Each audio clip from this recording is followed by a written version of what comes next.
Welcome to another episode of Well-Adjusted Mama.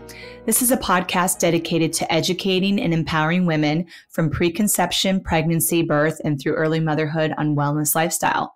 I'm your host, Dr. Laura Brayton. I'm a maternity pediatric chiropractor, mother, and functional medicine practitioner who has hand-selected experts in natural, holistic healthcare specialties to shine light on options and choices during this exciting phase of a woman's life. Today, I focus on the Bloom philosophy for empowering pregnant women, and my special guest is Dr. Brandie Keates. Dr. Brandie Keates is a motivational speaker, author, coach who has dedicated her career to transforming prenatal care on a global scale.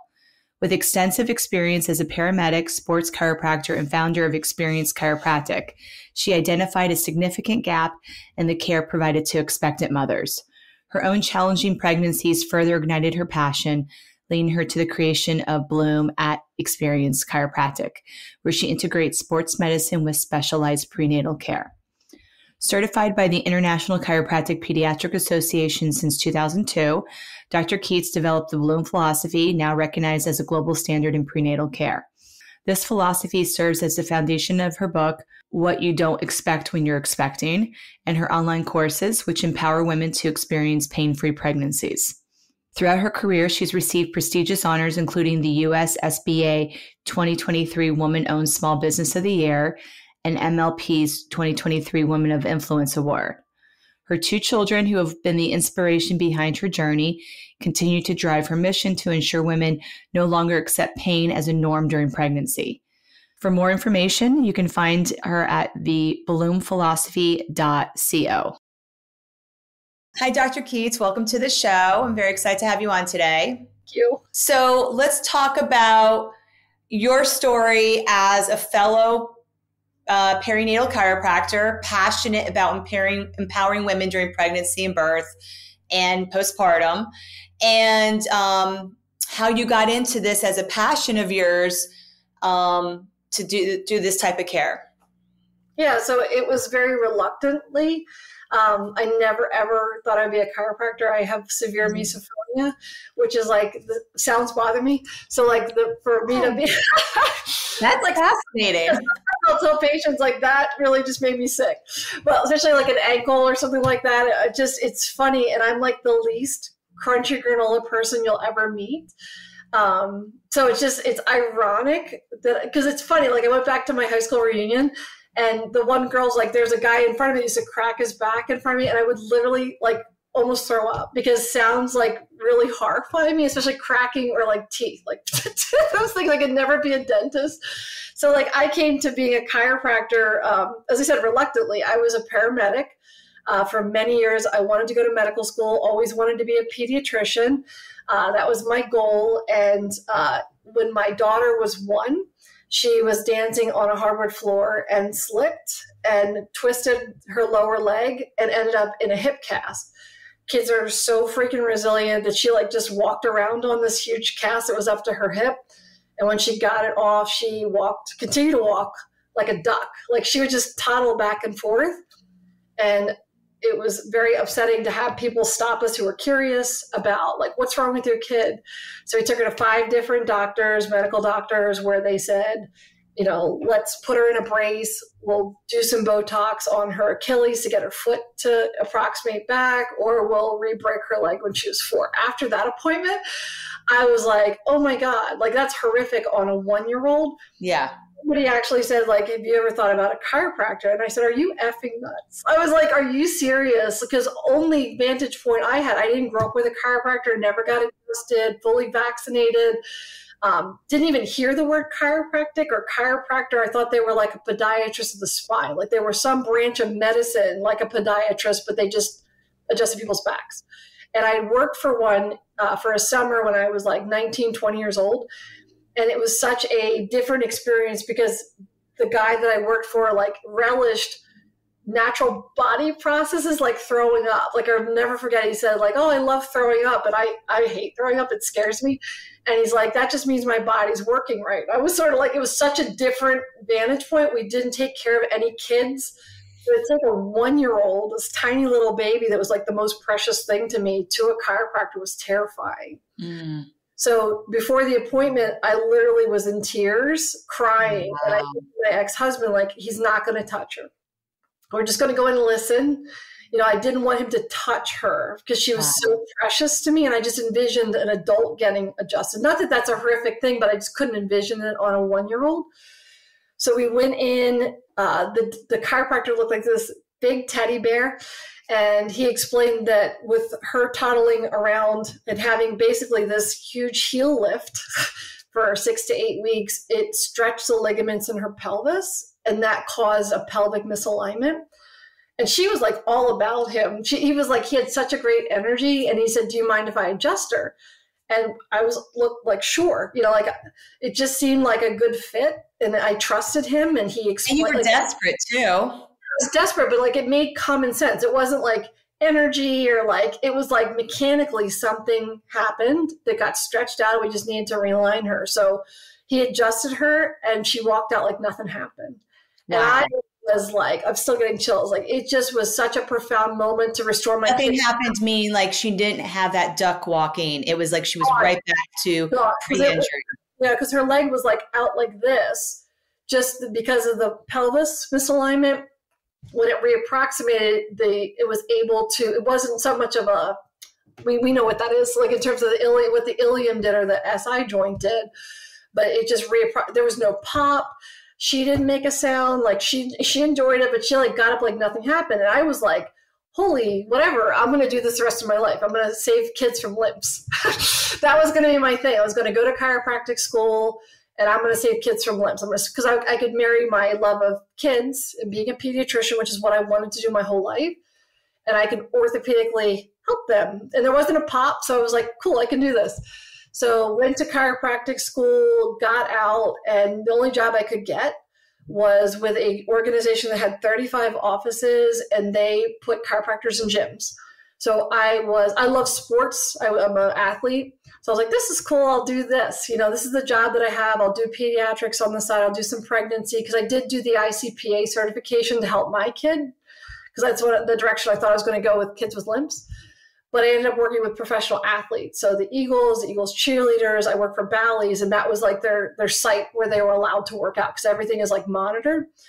And I really fell in love with the sexiness of sports medicine, of like getting an athlete back on the field, like real quick. And it was like recovery from injuries. Yeah. And it was like, I wouldn't say you feel like a god, but like it's amazing. Like my ex-husband's from Russia and he was a medical doctor first and then a chiropractor.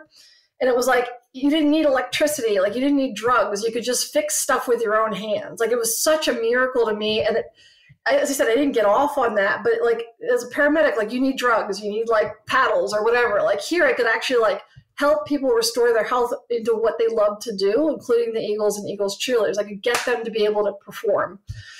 So like thought I was going to do that. So I decided to open my own practice because I was paid less than, a store manager at the place I was and worked 80 hours a week. And with a 4-year-old at the time, that wasn't exactly, I didn't know anything about business, started my own practice and got very successful off the bat. But it was busy. Like it was a lot of work having my own practice where I would work all day, bring my kid back to the office. Like you're still working the same hours, but it's for yourself. But I wanted a second kid. It was very important to me to have a second kid, but I was seeing 3/4 of the patients. My ex-husband was seeing 1/4. So I can't exactly like have him carry the baby. So we had to wait till the practice sort of stabilized. So when my child was 8, we decided the practice is finally at a level that I feel like I could step away a little bit, take 6 weeks off. And so I got pregnant, and ICPA certification, which is the standard within the profession, was like, you can practice till 34 weeks. So I planned. By the way, ICPA, International Chiropractic Pediatric Association, but also does a lot of certifying for pregnant and postpartum chiropractic. Thank you. Yes. So that's a little background, but they were like, you can totally practice, and I was like, cool. So the way that I was practicing was sports med.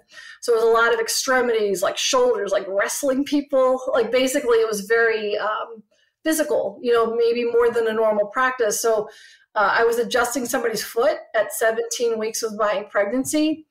And when I did that, I experienced tremendous bleeding, like profuse bleeding. And I had 5 athletes in the back. And I came to the front of the office and I'm just sort of like, is this a lot of blood? You know, my manager's like, I got to take you to the ER. I'm like, I'll take care of these patients because they're here for their appointments. Like, as women, we don't think. Do you know what I'm saying? I was like, I just need to like clean myself up, go fix them. And she's like, no, you're going to the ER now.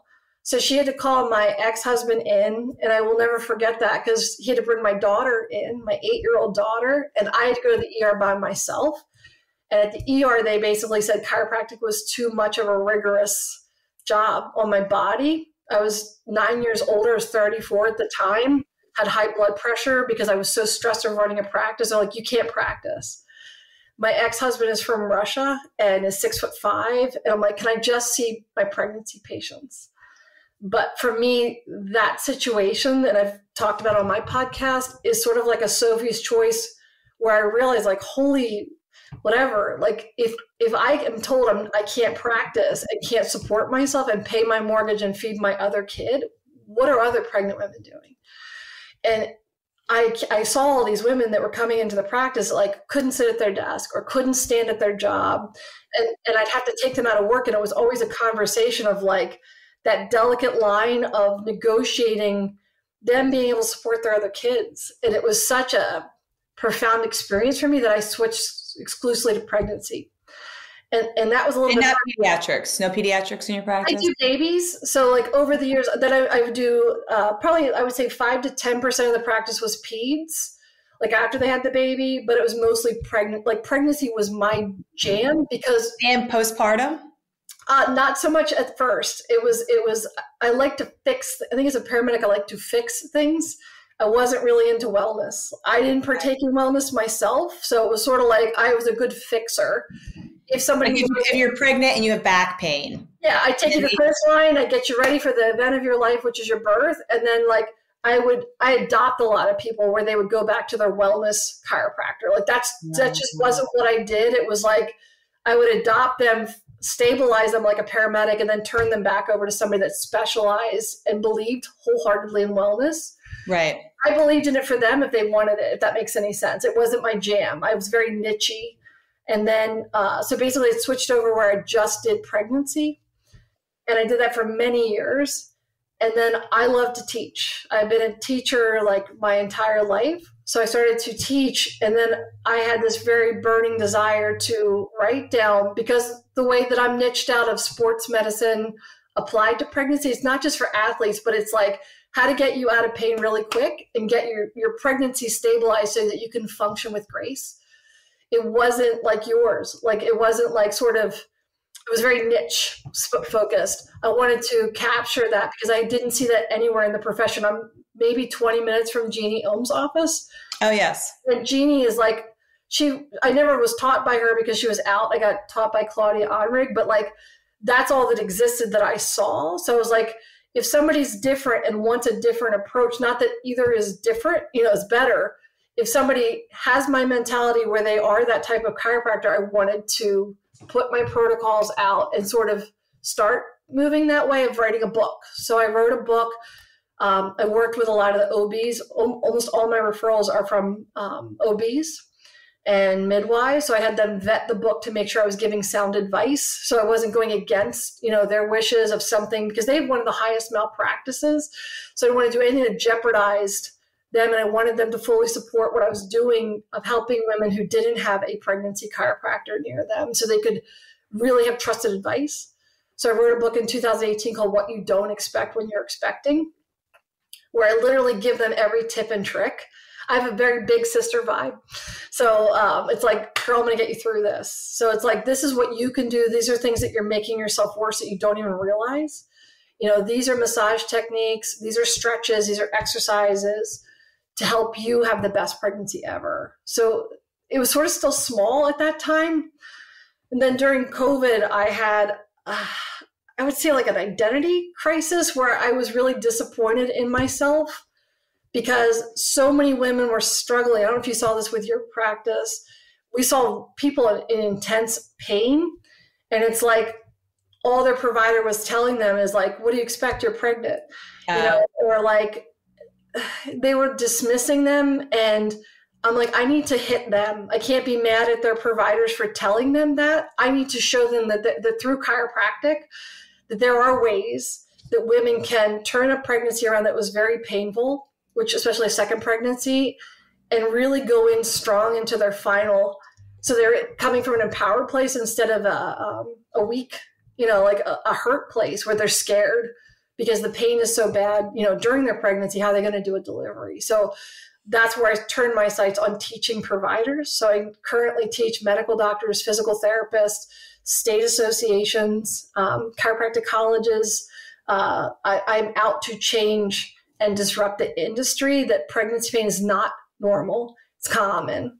It's semantics. Yes. They should stop telling women that they should just suck it up. So I give the example. Or the pain will go away once you give birth, right? So suck it up because it's only a couple more months to go.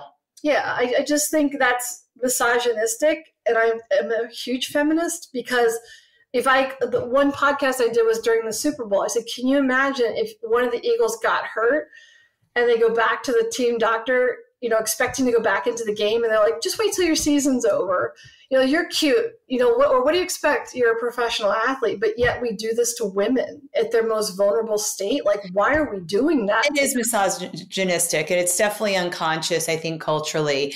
In general, that like, oh, you're delicate, pain is normal during pregnancy. It's like, no, that is very disempowering. Like, you can feel amazing and thrive during all 3 trimesters of your pregnancy, have an empowered birth experience, and feel great after giving birth. And that will create an empowered motherhood, right? And it changes the story. I think it changes the story from victim to victor. Do you know what I'm saying? And I think yes, you and I both have that in common, where it's like our job is to support whatever journey they choose. And that's their birth. I had an intern that was male one time, and he's like, all I do is OBs and midwives. And he's like, why don't you tell your patients about more natural, ways? And I'm like, I want to respect they chose that. They asked for my opinion. I will offer them other stuff that exists, but I'm not going to force my dogma or my belief. This is their birth. I don't want to make them second guess the things that they chose that they feel really good about. Do you know what I'm saying? If they ask me, sure, we'll talk about it, but it's their journey. It's, as women, that's one of the things. I'm not a very feminine person, but that is one of the most sacred things I had carrying those babies, because it's something that I got to as hard as birth is and pregnancy is, you're the only one who gets to feel that and be connected. And it's sacred to me. And it should be respected that I don't force my journey on someone else. So I'm just there to help them, just like you are, get in the best place so that they feel. There's a lot of, the thing that I admire about your practice and the way that you approach things, there's a lot of fear with birth. And I think the body is designed to function in a way, in a perfect order.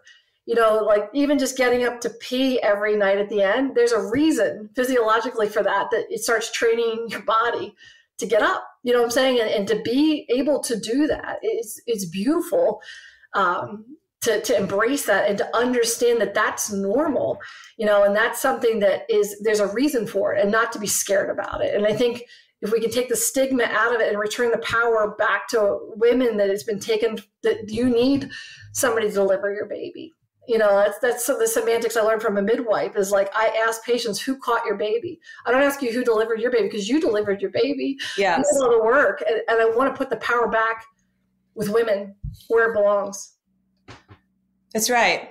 We're so much more powerful than we even know and believe sometimes. So the more collectively as women we can continue to share this, we can shift some of that conditioning and certainly raise the next generation of men and women to look at how powerful women are during pregnancy, birth, and after, right, to caring for newborns, breastfeeding, all the stuff.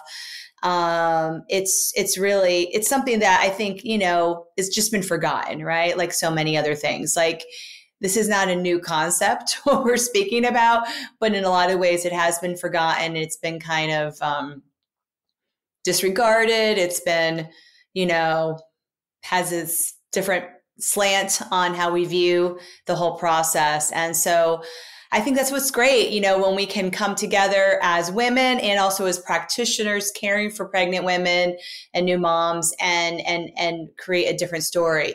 So I'd love for you to share a little bit about your Bloom philosophy and what that is. Yes, I just went over it a little bit, but it's more for providers to respect the power of the patient and their choice and their consent in stuff. And again, not forcing or scaring them, but supporting them in any way that they can. Fear mongering. That's a big thing that I see sometimes. So can you speak to a little bit about what that might look like? So if a woman's listening, she will get a little red flag if her practitioner is doing that. It's hard. Like, as I said, I was a paramedic for a lot of years. So I have a lot of respect for OBs. And as I said, they have incredible, like their malpractice is probably higher than we make in a year. Like it's incredible. Like it's sad because birth is a complicated process, especially if it's controlled, as much as it's controlled in our society. But I think any provider, a red flag is threatening them. Like I made a birth contract with, it was a big thing. I made a big birth contract that I wanted certain things. And if you're invalidated and told that it's not, that's a birth contract, like a birth plan. This is like that. Like I don't want to be cut. I don't want to be cut. I don't want, like I was a paramedic student where they just like let me into somebody's intimate birth. Like I didn't want like people delivering my food or like some guy I don't even know, like coming into my birth. It was a very private, I wanted it to be private, and I wanted certain rules. Like I didn't want to mirror, like some people want certain things during their birth, but my big thing is I didn't want to be cut. I didn't want to appease. And the person that approached me did it in such a way that was not helpful. It wasn't like, let's talk about the reality of this, of like, hey, I bristled at the first person to go like, that's stupid, or you're really going to damage yourself. And it wasn't until a nurse came in and she said, hey, let me give you an example. Next door, somebody just, did not for that. And they really tore badly. Is it okay that if we really need to do this? Like, I think somebody that's willing to work with you as opposed to you need to do it my way. Or I see this a lot. Sorry, just to backtrack. I'm kind of trying to get this whole story. Your birth plan said no episiotomy and you had a episiotomy during one of your births? They told me originally that was stupid. They were going to strike it out because it was stupid. Oh. And I got very upset. So another nurse came in and worked with me and said, like, she gave me an example of what happened next door. It wasn't scaring. But she's like, if we need to do this, can we have a conversation about that? There's other things in birth during the process because birth can go very quickly as a paramedic. Right. They're not able to make that call of like, hey, I need to do something very quickly with you, but I'm going to keep you up to date. I think it's where people and get permission, right? It's like my second birth, the doctor, I will never forgive her. Like I got induced at 34 weeks because I have preeclampsia. She was doing an internal check and decided to break my water without telling me. Oh, wow. Kicked her in the face reflexively. And I don't regret that and I said to her, why didn't you ask me? Because it hurts. Like, it's not a great procedure. And her response to me was like, well, I just thought you would like get scared and not let me do it. That's not an answer. That's not a good provider. So I think somebody that, as quickly as I talk on this podcast and in practice, when I see a patient, I say to them, if there's anything that I do to you that you don't like or that you have a problem with, we're done. Like, you can stop me. And it's your body, and that goes for kids as well. Like, that's their body. I'm not going to do what a parent asks me to do and hold their kid down. I believe in autonomy as much as you can verbalize that. But I see that a lot at the end with women, especially like if they have a breach, if they're in a breach situation, they'll be rushed through this process where they just schedule the C instead of giving the body time to actually like, if the patient's like, I'm not comfortable with delivering at 38 weeks, can we wait a week? And if the provider's like, no, unless they give a really good idea of why, like, I'm only in town, I'm only on call on this day. That's BS. Like, why don't you reschedule me with somebody that I'm comfortable, that I get to decide when I want to give birth instead of scaring me that something bad could happen. I see that a lot with versions where they'll be like, something bad could happen. Like if you decide to do this version, we should just go straight for a C, because if I opt for a version, that's an emergency situation. Then the person's scared. I don't talk to patients at all about their versions because there's wins and losses with it that's outside my scope. So it's like I let her decide. I've seen bad stuff on both sides, frankly. I've seen bruises on women's stomachs from getting versions. I've seen people that probably could have tried, instead of opting just for a C-section. So I stay out of that discussion and just support her. But I think when your provider is all or nothing and won't stop and hear you, unless it's an emergency situation, I think I would choose a different provider, if that makes any sense. If you're not in an emergency situation and the person is like, no, find another provider. Like, call the office manager and say, can I talk to another doctor? Is there any way I could get a second opinion if there's time to talk about stuff, instead of somebody that just scares you or shames you? I think that shaming is another thing that I see. For myself, I gained 80 pounds with my first pregnancy. And the lady's like, you can't gain any weight for your second pregnancy. And I'm just like, well, what diet am I supposed to go on? She's like, oh, no, you can't go on a diet. I'm like, what am I supposed to do? Like, it's just bad advice to be like, fat shaming somebody for gaining weight. Obviously, you want to stay in a healthy range, but some weight gain is normal during your pregnancy. And it's the one time you can sort of let yourself go. There's a reason we're supposed to gain weight, obviously not in excess, but I just think shaming and forcing people to do stuff when there's no need, there's no emergent situation, it should be a discussion. Exactly. So what I see sometimes in my practice, especially third trimester, now there's like, okay, we want to get this birth going soon, right? And there feels the sense of urgency. The baby is measuring large, your blood pressure is borderline high, not super red flags, but there's some of these conversations happening at the end of the third trimester that also to me can feel a little bit like a fear monger type thing.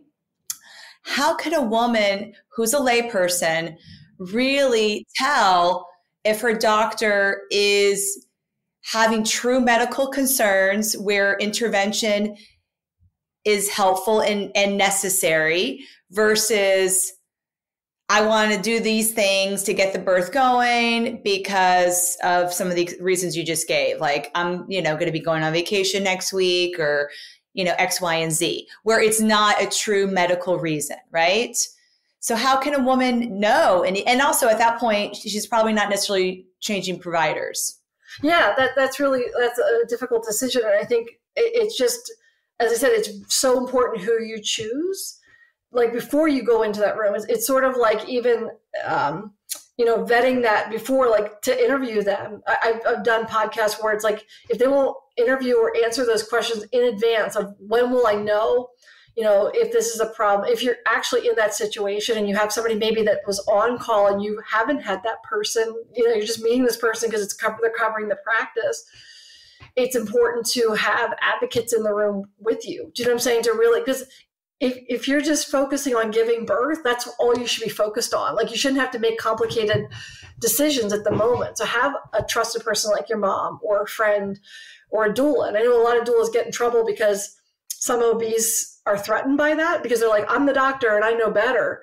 I think having the conversation of sometimes you don't know, and I think that speaks to the way of birth, obviously not in extreme situations, but birth can go sideways real quick. So it's like, you have to respect. In my book, I talk about how your OB and you or your midwife, it's a trusted relationship where they're your guide. They're supposed to be your guide. And when they say to move, sometimes you have to move. But I think there's a sense of urgency where you'll notice some things with the room where they'll start setting the room up. You know what I'm saying? There's certain cues where I always read my doctor where it's sort of like maybe that's just something that I can do. But I think if you can get trusted people in the room, that will help protect you, where it's like, if somebody could ask, and to be met with some sort of conversation, unless like you're bleeding out your blood pressure, like mine was 220 over 100, where you have to move. I think if my blood pressure in my book, I talk about that. If your blood pressure is like 160 over 90, is that truly an emergency? Do you know what I'm saying? Whereas, to sort of familiarize yourself with those things. But I think it's an energy thing. And I know that's really weird of like, is this person meeting me where I'm at? Or do I really perceive even something, if we both could talk a whole podcast about laying women on their back. I've had feedback from some of my videos where an OB is like, you shouldn't put a woman on her back. Like, you do that for 12 hours when you make them deliver, because that's more convenient for you. So like, if they're not willing to go with your body, just like you and I, as when we treat kids, you have to follow a kid's body. You can't force them to do something. You need to be with somebody who either is in the room to protect you, or the person that you're working with, it's a dance. Unless they're truly like, hey, like with my situation, I will tell you if we've reached the upper limit. I'm going to respect that we're going to try it your way, but you need to respect when it's time. I'm going to tell you it's got to be done my way. We're going to have to do a C-section because this baby's decelerating. But as long as they're willing, there's a give and take. I think that's a good gauge that you're with the right person, that they're not fixed. Right. So I was going to say, like, ideally, when a woman is newly pregnant, there is some interviewing that occurs to determine the right birth provider, right? And so do you have like maybe some specific questions that a woman could use when she's interviewing providers to help her gauge that when she's now 38 weeks pregnant, she's going to have a better empowered situation with that provider because of who she chose? Yeah, I think a lot of these practices are large to protect them from malpractice. Like they're shared cost, right? So it's important to meet with as many doctors as you can, like go to different doctors. I went to the same lady the entire time, and I got her, and she ended up doing the thing with my, my water. So you never sort of know that. But oh, interesting. You had a trust relationship with her, and she still surprised you.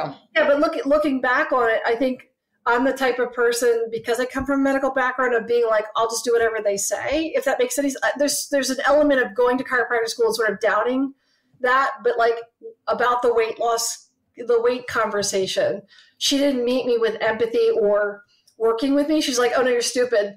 You can't go on a diet. And what she was saying to me was stupid, of not giving me any guides of what to do. Do you know what I'm saying? Like, that was just, I saw the signs, but I see. And you still ended up hiring her. So there was a lesson from that, right? So for women listening that are newly pregnant, what would you recommend that they ask their provider that's going to help them gauge if it's the right fit, and or if they should move on when they kind of have that time to move on to somebody new? Yeah, it's kind of like what you just asked me. Like if we're in an emergency situation, how will you handle that? If something's not emergent, will I have what will I say in? Like, what will I still have decision making? And can we discuss a plan, of what will happen if, like, I don't want to have PIT, or if I don't want to get the stress.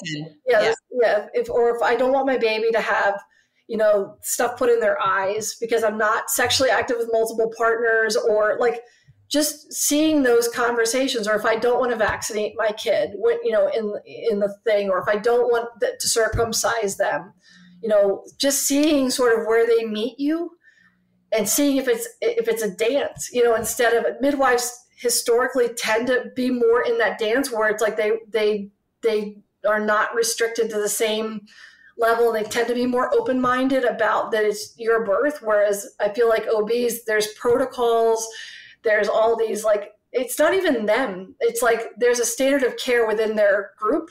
There's a standard and hospital, right? Hospital. So it's to villainize them is not right, but at the same time, it's a human relationship of having a conversation where you have somebody say, as a paramedic, we're in a dangerous situation right now. I'm going to give you as much autonomy as I can until I can.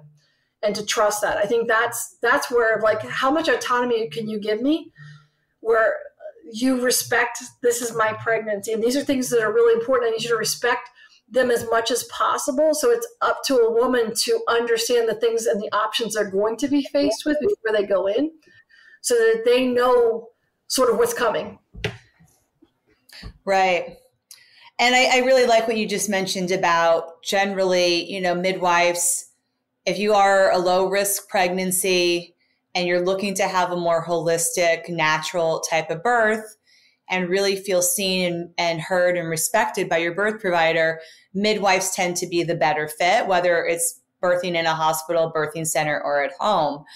And unfortunately, OBGYNs are, dealing with more high risk, right, type of situations. So there's a little bit more of that firefighter. I got to save, I got to rescue, with sometimes real, true medical emergencies, right? This does happen. So, and that's also why their malpractice is so much higher. So it's really kind of understanding, I think, as the woman here, what can I do? How can I have potentially a lower risk pregnancy? What are things that I can actively do pre-conception and throughout my pregnancy that will help avoid red flags during my end of my pregnancy / birth?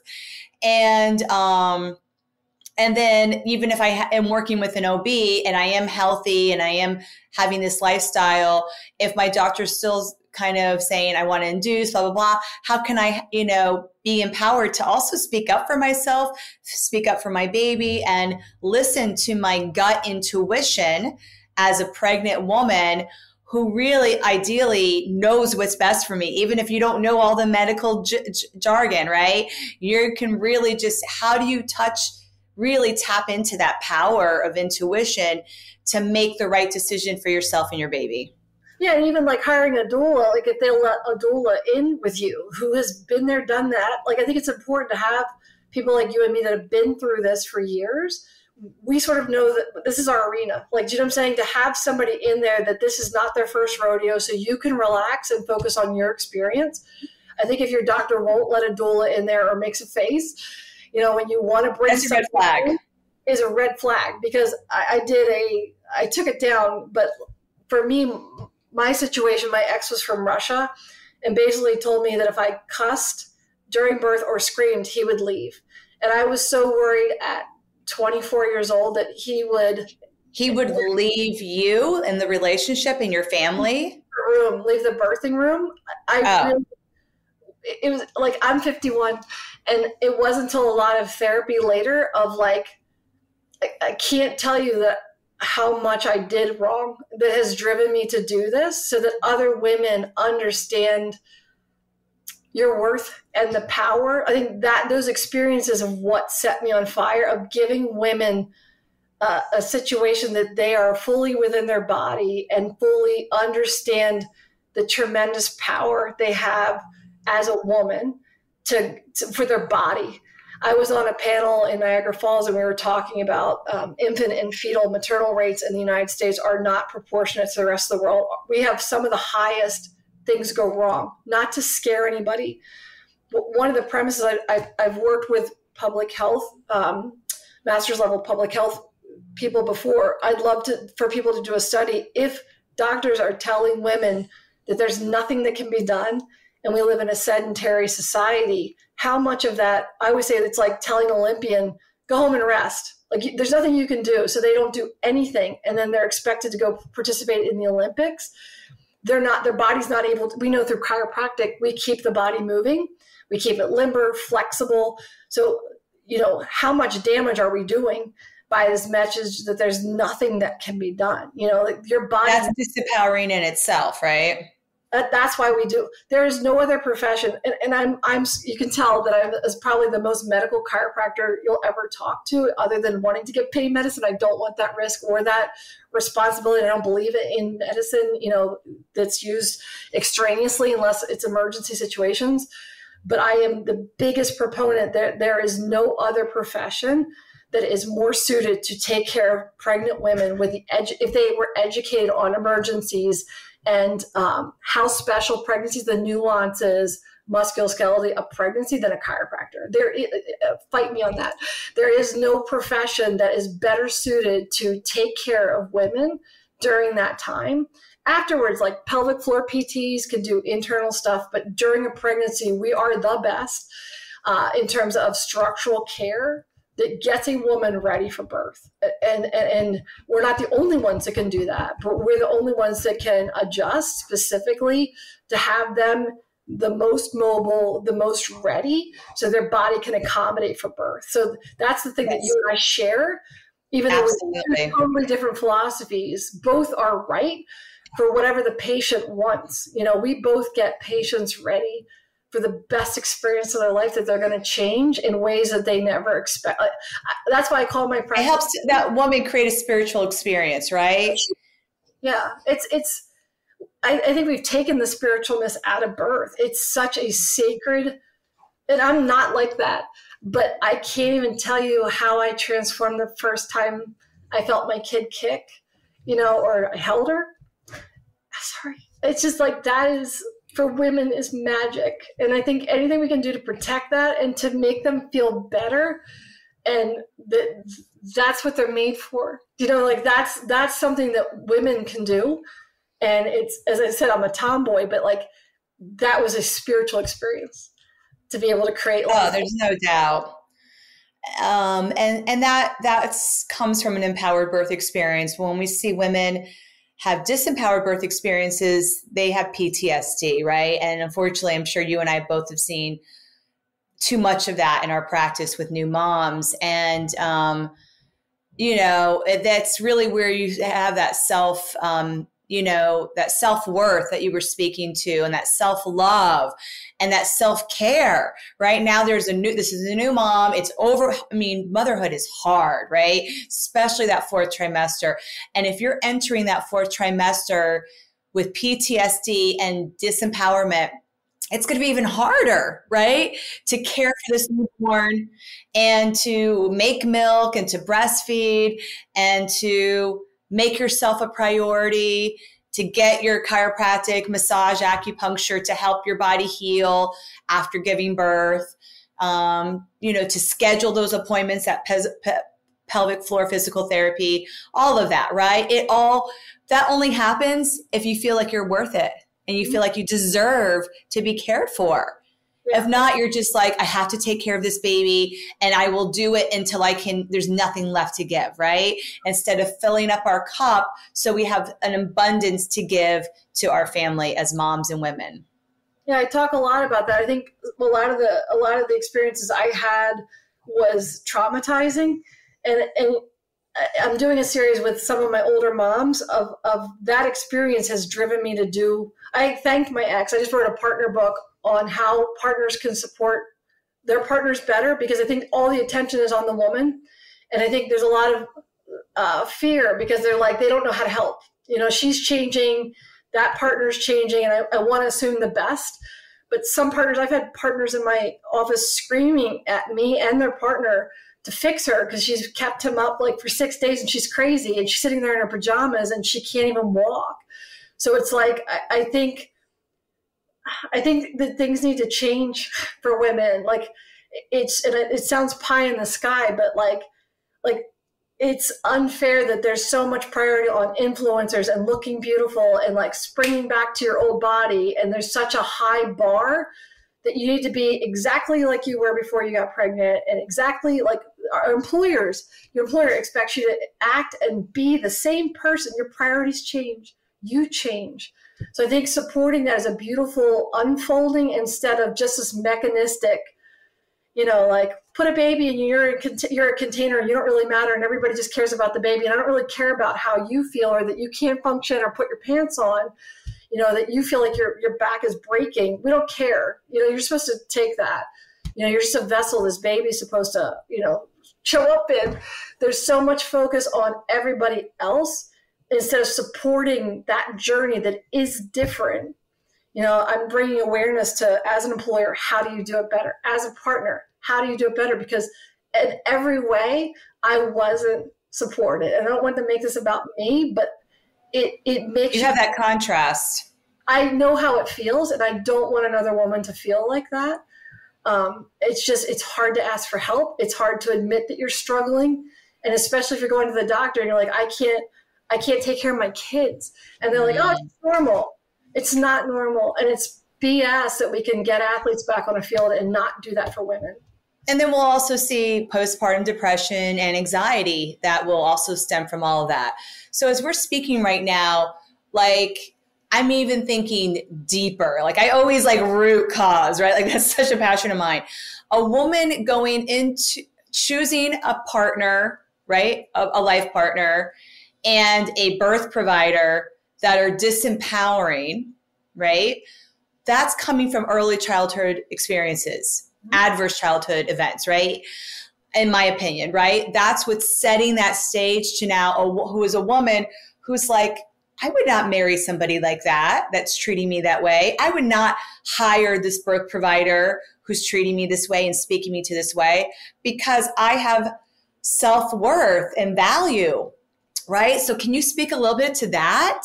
Yeah, you can't. And if you do have ACEs, if you do have adverse childhood events, what do you do as a woman to heal those, to make different choices? Yeah, I mean, I'm chock full of it. So like every well, I thought you might be a case study here. Yeah, well, it's funny because like I've been on a couple podcasts. To have a business the size of mine, a lot of the theories are that you had to have significant childhood trauma to drive you to be able to build something that big. Like there's some drive in you, and I've had every kind of trauma that you could have that's been dehumanizing. And I think talking to somebody about loving yourself, it wasn't until I got divorced to realize what that meant, because I was looking for validation and to be the good girl and be what everybody else wanted. And I had no sense of self. And I've realized that the energy that I was putting into others needed to be put into myself, but I didn't think I was worth it. I didn't trust my own judgment. Like I said, I had red flags happening right in front of me. If you have a partner that like, you see it. Like if you look back at 51, I can look back and say, damn, it was like a billboard. But at the time you want to be the good wife and you want to be the good girl and you want to like, you know, just I was so outwardly focused about what everybody else wanted that I couldn't be present with myself and my unborn baby. Like that was the sacredness of if I had these special moments with somebody else that, yeah, I cared about her feelings more than mine. But I think that the best way that you can get out of that is to figure out what you care about, what you like, and how, for me at 51, I look at how things make me feel. How did a conversation lead me? Did it make me feel empowered? Or did I kind of feel like shit about myself? Or did I just sit there and explain myself to somebody because I'm triggered that I feel like they think I'm stupid or wrong? So I'm going to try to like explain myself. These are things I've noticed. There's a big thing with neural regulation right now with like deflaming or calming down your nervous system. I think if you can be present and conscious enough to see how you react and to ask yourself questions of like, why did I get upset about that? You know, like, what is this coming from? Maybe somebody was flagrantly rude to you or mean, or like, how did that make me feel? And then if you go to try to talk to the person, like I just said, with a provider or a partner, and they just shut you down and they're like, you're being crazy. That's a red flag. Like that's a red flag. And I would just, sorry to interrupt, I would even go deeper. Because I am into energy and I don't have any shame around that. Why did I attract that person in front of me, whether it's a friend, stranger, whoever, to treat me that way, right? People don't just walk up to people on the street and are rude to them, right? So like, why did I attract that interaction? There is something for me to learn about myself. And if I don't learn it now, it's going to keep showing up until I learn it, right? So let's learn quicker so we don't have to keep putting up with that bullshit. Yeah, amen. Like it's just, and as I said, it sounds like my growth was stunted. I was married for 26 years, and I think you're just busy with life and you're trying to keep up with expenses, and like there's a series of things that just broke it down, where it wasn't until after I healed where I was like, oh my God. And it's not like I want to make stuff up, but it's like, yeah. I mean, I also just want to applaud you for having the courage, even after 26 years, to say no more, I'm worth more, and getting out of that toxic relationship, right? Yeah. I just, as I said, I tolerated, because of my trauma, I tolerated stuff a lot more because I doubted my own judgment. And I think I saw it and I thought I was wrong. You know, I thought I wanted too much, or I asked too much, or it's my job to take care of everything and the emotional load. And I learned about weaponizing competence. Like I literally did everything, like literally. And it's just like, that's not fair. And I think at the end, I realized a relationship is two people having a conversation and not one person just trying. Like when you realize the other person is just BSing you and it's just all words and their actions don't match what they're saying, you gotta let it go. And it's so scary because we work together. Like I have kids I don't want to hurt, but one therapist was like, do you realize you're teaching your kids to accept shit? It's called modeling, right? And even I have people who are like, oh, my kids don't know that we argue. No. You know, I can pretend really. No, man, children are smarter than we give them credit for. And even if you're putting on a happy front, oh, everything's great, mommy and daddy are happy. Even if you never argue in front of them, they know that you are not happy at your core, because you're not going to be if you're in a toxic relationship. And they're going to think that that's what relationships look like, right? Yeah. And then they will literally just create that same type of relationship when they're adults, unless they, you know, learn and heal from that. So yes, we want to model healthy, beautiful, loving relationships of all types, and those, and genuine, right? Authentic, not I'm putting on a show and this is all fake. No, that's not how we want to live our life, for ourselves first and for our children second. That breaks my heart, because I wanted to leave a lot, you know, like when my kids, especially my youngest was 2, because I would never not have my kids. And I think it just, I've never had a healthy relationship. I find everyone talks about now, since my divorce, I glow. You glow when you love yourself. It's not even about a man loving you. I had to learn to love myself first and be okay to sit with myself. And then I attracted somebody that could mirror back to me how I feel about myself. I think that's really important. We don't need men. You know, men don't need us. You need to love yourself and figure yourself out and sit in the pain and discomfort instead of numbing yourself with distracting things. Really have the bravery to look at yourself. And I know my role in that marriage, you know, what I did wrong, but true, pure relationships, enlightened, spiritual, deep relationships. I am so freaking happy right now. And I wish I had known that. And it is uncomfortable for my kids to see mom's happy, you know, mom's affectionate with somebody and mom's getting loved by, they didn't grow up that way. And there's nothing I'm doing wrong or that my new partner's doing wrong. It's foreign to them to watch their mom be so in love. Do you know what I'm saying? And so cared for, and have a partner take care of her too. Like, what is that? You know, so I think it's important. If I could go back in time, I wish I had the awareness, but I can't beat myself up, because that's all I knew. You know, that's all you knew. Yeah. Yeah. I mean, it's everything you said is so true. So, you know, I think this is just, as women, we're having this conversation about some deep stuff, right? But it's really recognizing that, I think my bottom line of this conversation is, the more, despite our childhood, despite anything that we've experienced in our lifetime up until now, we always have the opportunity to work on ourselves, do our personal development, get support, therapy, hypnotherapy. There's so many cool modalities out there. I use Psych K in my practice, EFT. They're out there, right? And you find whatever resonates with you. But do that deeper work, which is fucking hard, but do that work, because number one, you will be so much lighter, happier, more joy, more fulfilled, more on purpose, and your family will benefit from having a woman who is literally loving and caring herself at such a deep level that there is just so much abundance of love and care to go around to everyone around them.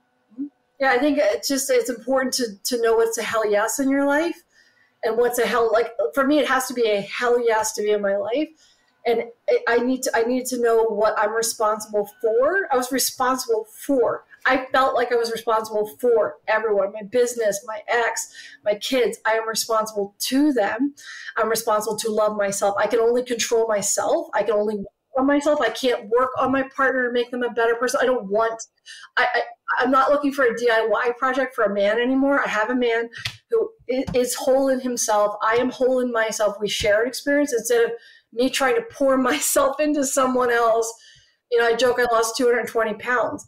You know, I'm not responsible for him. I shouldn't be responsible for another adult. We're responsible to our kids when they need us.